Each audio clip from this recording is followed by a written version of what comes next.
En dropshipping, c'est jamais très évident de sélectionner un produit, d'analyser et de savoir si le produit est intéressant à être testé. Donc on va voir dans cette vidéo quels sont les éléments qu'on va regarder pour pouvoir valider un produit, si le testing en vaut la peine ou non. Restez bien jusqu'à la fin d'ailleurs parce que à la fin je vais vous donner l'élément principal qui va déterminer si le produit est intéressant à tester ou non. Mais avant de commencer cette vidéo, n'oubliez pas de la liker, de vous abonner si ce n'est pas encore fait, parce qu'il y aura d'autres vidéos qui vont arriver concernant le dropshipping, avec notamment chaque mercredi où je fais des vidéos concernant la recherche produit pour vous accompagner dans ce processus. Ah, et aussi, je voudrais rajouter une dernière chose. Donc j'ai mis en place une série de 3 vidéos 100% gratuites où je vous explique pas à pas ma méthode pour générer un salaire via le dropshipping. Donc si vous voulez regarder ces 3 vidéos, cliquez sur le lien qui se trouve dans la description, vous renseignez votre email et je vous envoie tout ça. L'idée de cette vidéo, ça va être simplement d'analyser les produits que vous pouvez voir un peu partout sur YouTube et en fait de comprendre si ces produits vont être intéressants ou non à être testés. Donc on va regarder, on va essayer de trouver des produits qui sont assez mainstream ou des produits qui se trouvent assez facilement et de comprendre si ces produits-là valent le coup d'être testés. Donc on va aller directement pour ça sur TikTok. Donc là, hop, tiktok.com/fr. Et en fait, on va analyser des produits, on va regarder, donc on va mettre le hashtag TikTok made me buy it, ouais, celui-ci, exactement. Et là, on va regarder des produits. Donc là, vraiment, en fait, la recherche produit, ce que je fais là, c'est en live pour vous montrer concrètement comment moi je le fais. Je prépare pas parce que ça va vous permettre d'avoir une réaction qui est vraiment brute. Il n'y a pas de choses prévues, de textes prévus, etc. Donc l'idée, c'est comme ça de pouvoir tester un produit, comprendre s'il fonctionne ou pas. Donc là, on va regarder celui-ci, par exemple, parce que ça, c'est un produit que j'ai pas mal vu. On pourrait regarder tous les autres, hein, mais là, pour l'exemple de la vidéo, on va regarder ce produit-là. Donc, on va essayer de voir. Donc là, c'est un nettoyeur d'écran, comme vous pouvez le voir ici. C'est un produit qui est efficace. C'est un produit qui s'est beaucoup vendu. Là, on va juste cliquer dessus. Donc, est-ce que le shop est encore visible? Non. Enfin, le shop, oui, mais le produit, non. Alors, bon, c'est pas très grave. Ici, on va quand même garder le même exemple. Donc, on va aller sur AliExpress.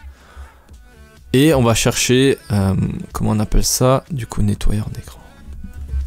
Nettoyeur d'écran. Téléphone, c'est ça. Donc, on va chercher le produit. On va regarder. On va trier par commande. Alors là, je sais pas si ça fonctionne. Des fois, ça bug un petit peu. J'aime bien trier par commande parce que comme ça va vous permettre de trouver en général le fournisseur qui est le moins cher ou le plus fiable. Bah, ce sera celui qui aura le plus de commandes. Donc, je dis bien en général. C'est pour ça qu'il faut bien trier tout ça. Il faut bien regarder les fournisseurs, etc. Mais là, on va quand même cliquer sur celui-ci pour la vidéo. On va pas faire la sélection des fournisseurs. On va partir de ce principe que ici le meilleur fournisseur ici c'est celui-là et je pense que ça a l'air d'être le cas finalement. Donc le produit il est à 2,15 € plus 28 centimes de livraison. Ici on a 10 jours de livraison estimé, c'est parfait, c'est très correct. Donc on est à 2,43 € du produit, ce qui est plutôt correct pour faire un x3 minimum. Alors comme le produit là est pas très cher, on va plus faire un x4, x5 même. Comme il n'est pas très cher à l'achat, on peut mettre beaucoup plus. Alors, on va regarder surtout ici la concurrence. L'idée là, c'est de faire hop, nettoyeur d'écran de téléphone. Vous copiez ça et vous allez sur Google. On va faire nettoyeur d'écran de téléphone et on va regarder un petit peu la concurrence pour voir ce qu'ils proposent et à quel prix ils sont. Donc là, je vais juste enlever les extensions pour qu'on puisse voir bien les produits en Google Shopping. Alors là, moi je regarde en Google Shopping, mais l'idée c'est que maintenant si vous lancez sur TikTok, par exemple, essayez de taper le nom du produit, nettoyeur écran de téléphone, et de tomber sur différents vendeurs. Donc là, on peut voir qu'il y a quand même beaucoup de vues sur celle-ci. Là, on voit que le produit est quand même assez vendu, hein. C'est vraiment un produit qu'on voit pas mal de fois. Donc l'idée c'est, quand vous testez un produit, essayez toujours de comprendre pourquoi les gens vont l'acheter. Bon là, pour le coup, ça répond à un besoin, etc.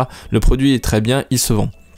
Maintenant, quand on va vendre un produit, l'objectif, c'est pas de le vendre, c'est d'être rentable. La finalité, c'est ça. Bien sûr, pour être rentable, il faut vendre le produit, mais si vous faites des ventes, mais que vous n'êtes pas rentable, il n'y a aucun intérêt à lancer le produit. Je pense que tout le monde est d'accord avec ça. Donc, partir de ce principe-là, il faut essayer de trouver des produits où on va pouvoir dégager le maximum de rentabilité. Alors, avant de le tester, évidemment, on n'aura jamais la certitude que le produit sera rentable ou non, donc il faut le tester pour ça. Mais avant de tester le produit, moi j'aime bien quand même regarder certains paramètres. Il y a beaucoup de paramètres qui peuvent me donner beaucoup d'infos. Donc là, je vais taper le produit. Par exemple, si moi je veux le vendre sur Google Shopping, bon, vu que je pense qu'à force vous le savez, moi je suis fan de Google Shopping puisque c'est vraiment très intéressant. Là, on peut même regarder tous les concurrents vu qu'il s'agit d'une recherche de mots-clés. On peut voir tous les concurrents qui sont placés dessus. Mais c'est voilà, si maintenant si vous êtes sur TikTok, vous voyez ici la concurrence, ça peut aussi se voir. Bon, on n'aura pas tous les concurrents, mais là vous voyez qu'il y a quand même énormément de concurrents. Là, j'ai juste tapé ça et je tombe directement sur facile une dizaine de concurrents. Et si je cherche bien, je pense que je tombe sur presque une centaine de concurrents. Bon, évidemment, c'est tout marché confondu là. Mais si on veut regarder en France, là on a déjà beaucoup de concurrents. Donc en fait l'idée c'est de trouver les concurrents pour essayer de voir s'il y en a beaucoup ou pas. Si vous avez beaucoup de concurrents, essayez de réfléchir comme ça. Est-ce que vous pensez que le produit sera facilement, vous arriverez facilement à être rentable sur un produit où il y a beaucoup de concurrence? Pour moi, la réponse, elle est évidente que ça va être très compliqué d'être rentable puisque vous serez en concurrence avec tout le monde. Il n'y a aucune plus-value à acheter chez vous plutôt que chez une autre personne parce que bon, pour le coup, ce produit-là, ça va être difficile de vous différencier dessus. C'est la même fonction, etc. Il n'y a pas grand chose pour se différencier. Vous pouvez un petit peu vous différencier, bien sûr, avec la créative, etc. Bien sûr. Là, ça va être hyper intéressant si vous êtes dans les premiers. Ça, je suis tout à fait d'accord. Maintenant, si vous êtes un produit, si vous sélectionnez un produit, si vous le recherchez, etc.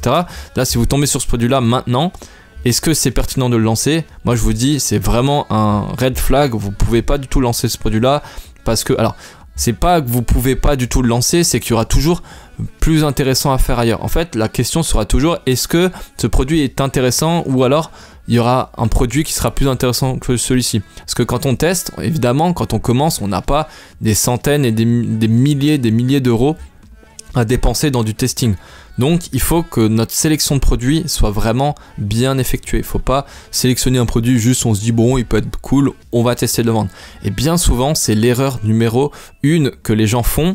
C'est qu'ils vont essayer de voir un produit, ils vont le voir plusieurs fois, ils se disent « Ah bah tiens, ce produit-là, il se vend, donc je vais le vendre. » Non, ça marche pas du tout comme ça. Alors peut-être que oui, vous allez faire des ventes, mais si vous investissez 100 € en publicité et que vous faites seulement 90 €, même 120 € de vente, ben avec les coûts produits, avec les frais, les différents frais que vous allez avoir, vous n'allez jamais être rentable. Donc, il faut toujours voir les choses comme ça. Prenez bien en compte ce conseil-là parce que je pense qu'il va vous être vraiment utile et du coup, dans votre recherche produit, vous n'allez jamais tomber sur des produits où il y aura trop de concurrence. Évidemment, c'est difficile de trouver tous les concurrents, etc. Mais essayez toujours de voir s'il y a beaucoup de concurrence ou non.